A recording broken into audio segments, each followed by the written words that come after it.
하나님의 은혜와 은총이 여러분들 가운데 함께 하시기를 주님의 이름으로 축원합니다. 우리 예수님께서 태어나던 날 있었던 사건에 대해서 오늘 말씀하고 있습니다. 예수님께서 태어날 때 이 부모님들, 그러니까 요셉과 마리아가 사는 동네는 갈릴리 지역 나사렛입니다. 이스라엘 지도를 보면 우리나라도 북부, 중부, 남부로 나누지요. 우리나라 전체 한반도를 나눌 때 남부는 경상도, 전라도, 중부는 이제 황해도, 경기도, 강원도, 충청도, 그리고 저 북쪽은 평안도, 그리고 함경도 이렇게 나눕니다. 이스라엘도 땅을 나눌 때 남부, 중부, 북부 이렇게 나누는데 남부는 유다, 중부는 사마리아, 북부는 갈릴리 이렇게 말을 합니다. 그러니까 예수님의 부모님들 마리아와 요셉이 사는 동네는 저 북쪽 갈릴리 산악 지역이에요. 그 나사렛 지역은 산으로 둘러싸인 곳이고 그리고 그 계곡이 좀 깊어요. 거기에 살던 마리아와 요셉, 이 마리아가 결혼하기 전에 정혼한 상태에서 임신을 했습니다.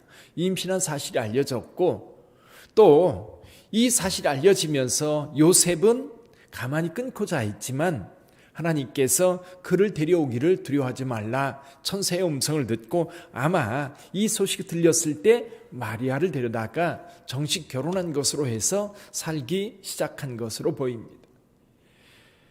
그런데 여기 가이사 아구스도가 영을 내려서 호적하라 하는 이 명을 따라서 마리아와 요셉이 그의 고향이었던 베들레헴으로 갑니다. 사실 태어난 고향이 아니고 조상들의 고향이죠. 조상들의 고향.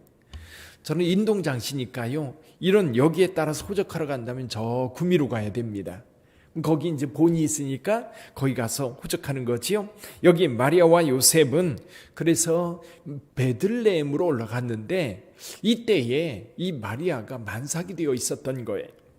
호적하러 각각 고향으로 돌아가며 요셉도 다윗의 집 족속이므로 갈릴리 나사렛 동네에서 유대를 향하여 베들레헴이라 하는 다윗의 동네로.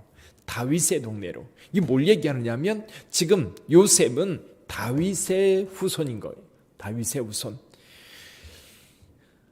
마태복음에 의하면 아브라함과 다윗의 자손 예수 그리스도의 계보라 그랬거든요. 그래서 지금 예수님의 출생은 왕족 다윗의 후손으로서 지금 태어나고 있음을 이야기합니다.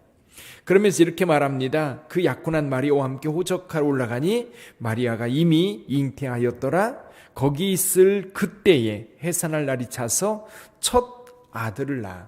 여기 첫 아들을 낳았다라는 말이 있어요. 이게 시사하는 바가 뭐죠? 카톨릭에서는 이 마리아가 오직 예수님만 낳았다고 말합니다. 그러나 이 성경 여러 곳에 마리아는 예수님을 낳고 그 이후에 여러 자녀들을 낳았던 거예요. 그러니까 여기 예수님에 대해서도 첫 아들을 낳은 거고 그 이후에 야고보, 유다, 이런 시몬 이런 자녀들을 계속해서 낳았던 거지요. 첫 아들을 낳아 강보로 싸서 구유에 뉘었으니 이는 여관에 있을 곳이 없음이로라.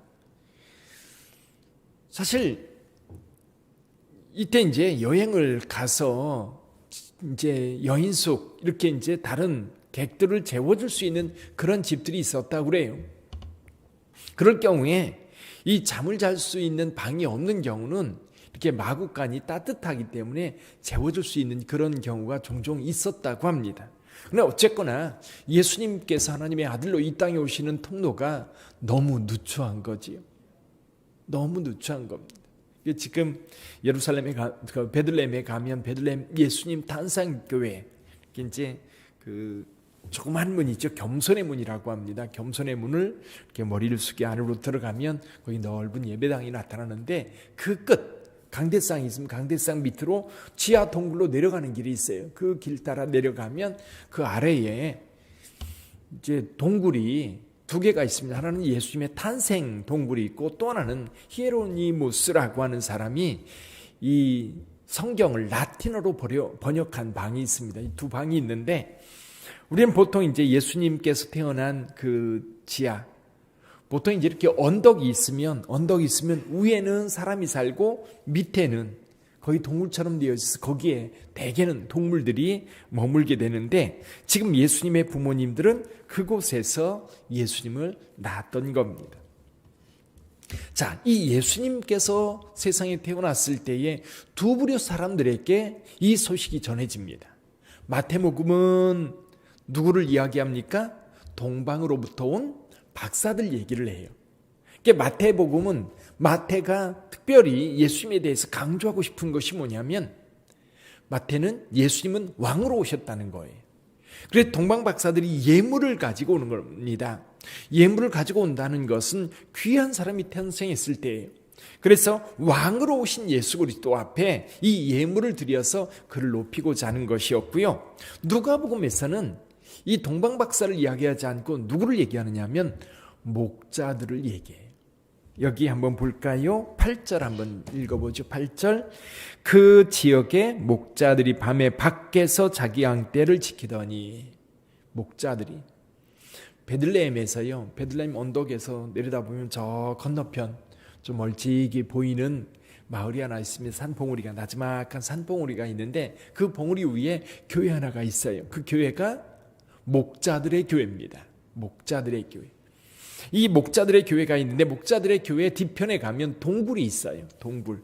아마도 이 목자들이 이 동굴에 양떼들을 모아놓고, 그리고 그 밤에 그 양떼들과 함께 이 목자들이 거기에 머물렀던 것으로 보입니다. 그때 천사가 나타났던 거예요. 여기 보니까 주의 사자가 곁에 서고 주의 영광이 그들을 두루 비춤에 크게 무서워하는지라. 이 목자들의 교회 안에 가면 이 그림들이 있어요. 목자들이 이제 천사가 나타나는 모습, 천사들이 찬양하는 모습, 그런 모습들이 이렇게 그림으로 그려져 있는데 참 아름답게 그려져 있습니다. 자, 그들에게 이렇게 말합니다. 10절 11절 같이 읽어보죠. 10절 11절 시작. 천사가 이르되 무서워하지 말라. 보라, 내가 온 백성에게 미칠 큰 기쁨의 좋은 소식을 너희에게 전하노라. 오늘 다윗의 동네에 너희를 위하여 구주가 나셨으니 곧 그리스도 주시니라. 아멘. 오늘 이 말씀 가운데요, 10절에 내가 온 백성에게 미칠 큰 기쁨의 좋은 소식,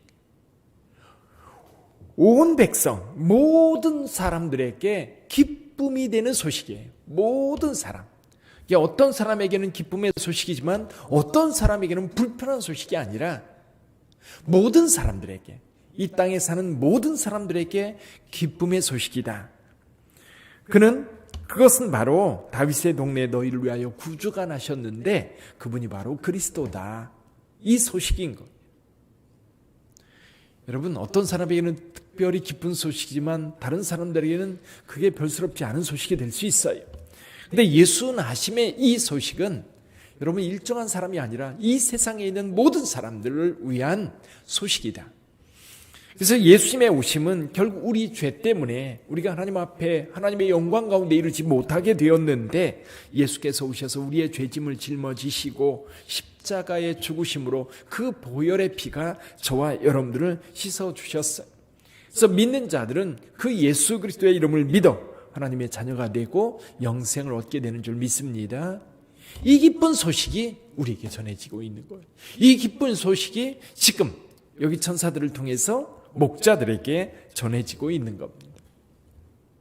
그러면서 목자들에게 말합니다. 너희가 가서 강부에 쌓여 구에 누워 있는 아기를 보이니 이것이 너희에게 표적이니라. 그럴 때 갑자기 천군들이 나타나서 하나님을 찬송합니다. 우리 14절 같이 읽어봅니다. 지극히 높은 곳에서는 하나님께 영광이요 땅에서는 하나님이 기뻐하신 사람들 중에 평화로다. 할렐루야. 이 기쁜 소식, 하나님께는 영광, 땅에서는 하나님이 기뻐하신 사람들 중에 평화다. 사실 이 기쁜 소식을 기쁨으로 받는 자들에게 평화겠죠.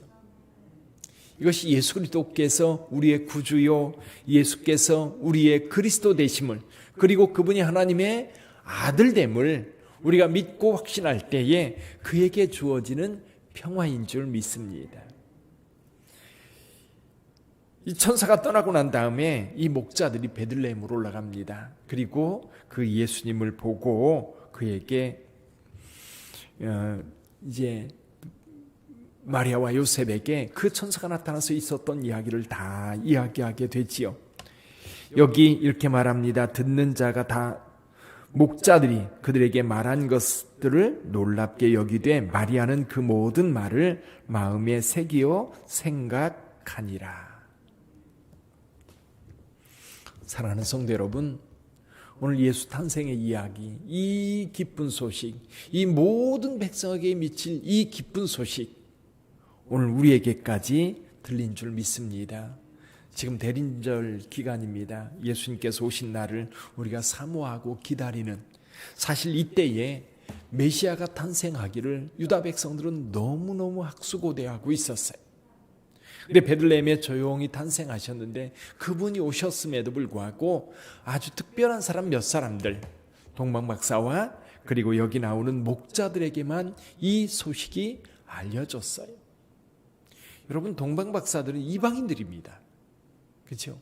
이방인들에게 이 예수 나심의 소식이 들려졌고 그들이 예수님께 와서 경배합니다. 이것도 굉장히 중요한 의미가 있어요.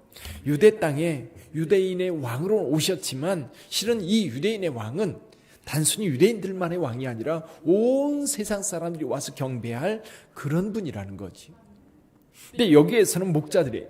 이 목자들은 그때 당시에 사회에서 가장 하층민이었어요. 가장 낮은 자들이었어요. 가장 어렵게 사는 자들이었어요.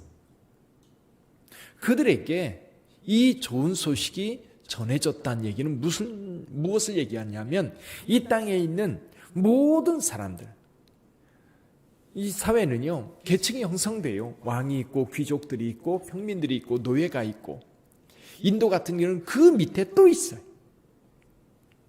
이게 사람들은 이렇게 계층을 만들어 놓고 그에 맞는 대접을 받으며 그에 맞는 모습으로 살아갑니다.